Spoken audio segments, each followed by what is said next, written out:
Hello, and welcome to My Mom Calls It Soccer. I'm Michelle, I'm Chase. I call it football. and today we are going to do a short podcast video because our very talented editor is on spring break. So we're going to just do some small episodes. We're going to do spring break shorts.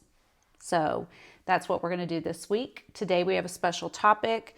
First of all, I wanted to say I'm wearing a Tottenham jersey today. They played today, watched the game on Peacock, and it was a 2-2 draw. But that is one of the teams that we went and watched play when we went to England in the Premier League.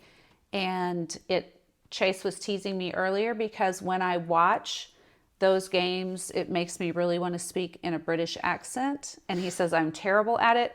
But the one word I think that I can say in a British accent is Tottenham. Tottenham. Tottenham. Yeah, Tottenham. So The thing is, you kind of force your accent a little bit. yes. So. But when I watch the broadcast, it very much makes me jealous of their accent and makes me want to speak that way. But I can't pull it off. But I do think Tottenham. Tottenham is my word. All right. Okay, today what we are really going to talk about is in our last large episode, it came up about the FA Cup. And I asked a question about what the FA Cup was. And really, I want to know, what are all the cups? There are all kinds of domestic cups. Yes. Okay. FA Cup, Carabao Cup, all the cups. What is the deal with the cups? When are they played? How does that happen? How does that work in conjunction with league? How does that work in conjunction with Champions League? All the things.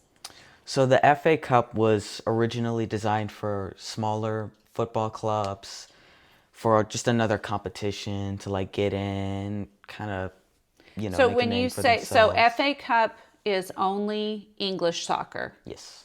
And so you're saying those lower divisions, because we know Premier is at the top, but there are all of those other divisions of soccer, football underneath. And so this tournament originally was set up as a tournament for those smaller teams. Is that correct? I'm pretty sure. Okay. Yeah. And then later on, and this happened with the Copa del Rey as well, which is the Spanish domestic cup. Okay. They implemented the bigger teams in as well to kind of just make it more entertaining. Okay. Get more, make more money. The Okay. corporation makes more money if they put big teams in. And it's also beneficial for small teams in the other divisions if they get to go up against the big team, like, say, Leeds United gets to go up against Manchester City. Then, young talent, like kids, basically get to show their talent against Manchester City, and then they can get scouted. Okay. Either by their academy or they can get bought by the team. Okay. So the benefit of it is that it's a chance for smaller teams to get to play against bigger teams. Yes. It's a mix of more of the teams as opposed to in just Premier League play. Premier League teams are playing Premier League teams. Okay, so does the FA Cup run the whole length of the regular soccer season? Or is I guess what part of what is confusing to me is in high school basketball, you play a season and then you'll have a tournament. So here in our hometown, there's the Blue and Gold tournament. That tournament lasts 3 or 4 days. But these are tournaments that last All season. all season. There's Yeah. a long period of time. Yeah. Okay. So also there's another cup going on at the same time, the Carabao Cup. The Carabao Cup, which includes more teams. I believe it's up to 92 teams. If you look at the bracket, it is a huge one. Not for the big teams in the Premier League. They come in at round 4 or round 5. In the FA Cup or the Carabao Cup or both? Both. Okay. They come in at the later ends. So in the early rounds of the FA Cup and the Carabao Cup, you're getting all of the smaller teams and they're getting a chance to play and then the Premier League teams come in when you've kind of whittled out some of the teams that weren't as good because they've lost in those beginning rounds. Is that correct? Yes, yeah. Okay.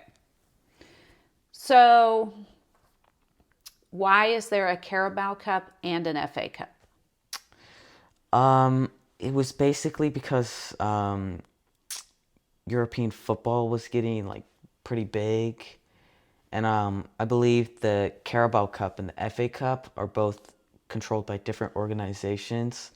And I Okay. think the EFL Cup was to kind of take a little bit of power away from the FA Cup that it had over English football over the time, and to just make more profit Okay. for the English organization. So if you are a Premier League team, let's And by the use- way, the Carabao Cup, the reason why it's called the Carabao Cup is because of the sponsor is an energy drink Oh. called Carabao in okay, England. so has it always been called the Carabao Cup, or it was called something else before? It used to be called the Carling Cup at So one it's- point. It's just whatever the sponsor I of it gotcha. is. And so but the organization that runs that cup is EFL? pretty sure, yeah. Okay. So if I am a Premier League team, let's say Liverpool, because that's my team, could Liverpool be, they obviously are playing in the Premier League, they're obviously playing in Champions League. Not in the FA Cup though. They got eliminated to Plymouth. So Okay, so they lost in the FA Cup, but they were in it. yes, yeah. Okay, so in theory, a Premier League team could be playing their All league of the games, divisions the Carabao Cup, the FA tournaments, Cup, and the Champions League all at the same time. all at the same time. Yeah. Okay, interesting. Is there anything Oh, else you and want to say about cups? I'd say the reason why they spread it out to the whole season is because of how big the tournaments are. They're just too big to do it all in like 2 to 3 weeks. Okay. It's just a lot. It's a lot of football, and they just kind of want to balance it out with like league games and stuff like that. Is it a lot of wear and tear on players to Oh, be yeah. playing their league game, Carabao Cup games, FA Cup games, Champions League games? Yes. Yeah.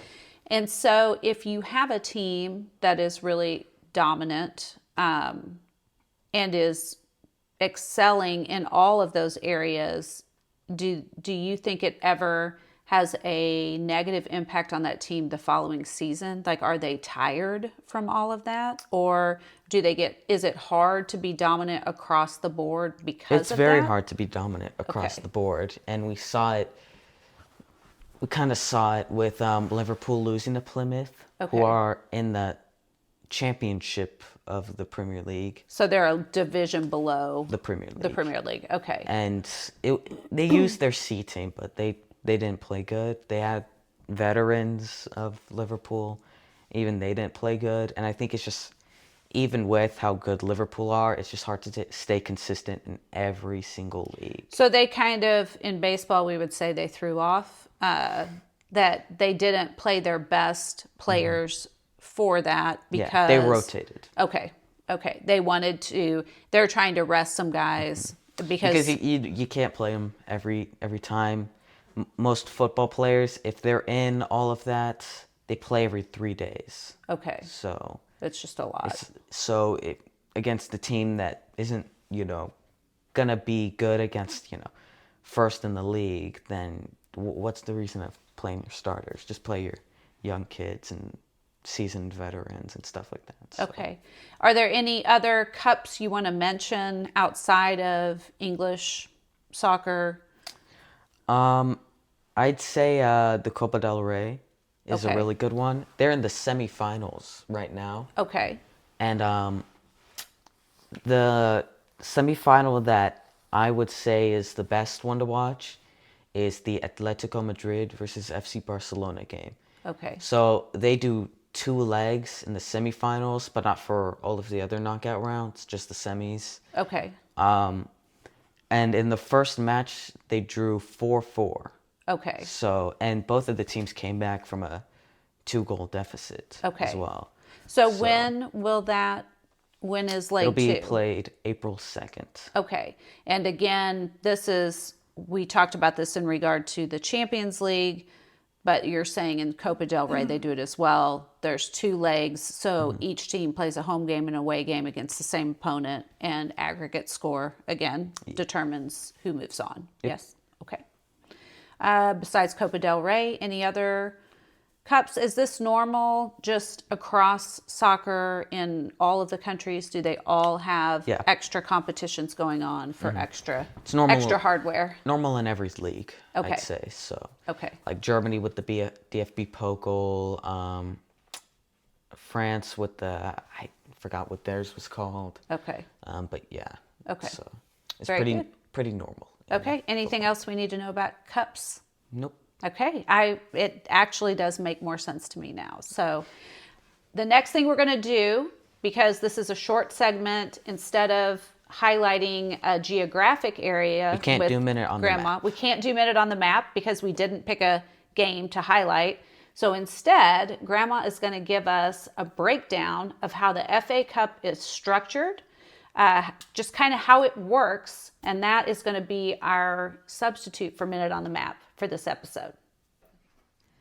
The FA Cup is the oldest national football tournament in the world, and it dates back clear to 1871.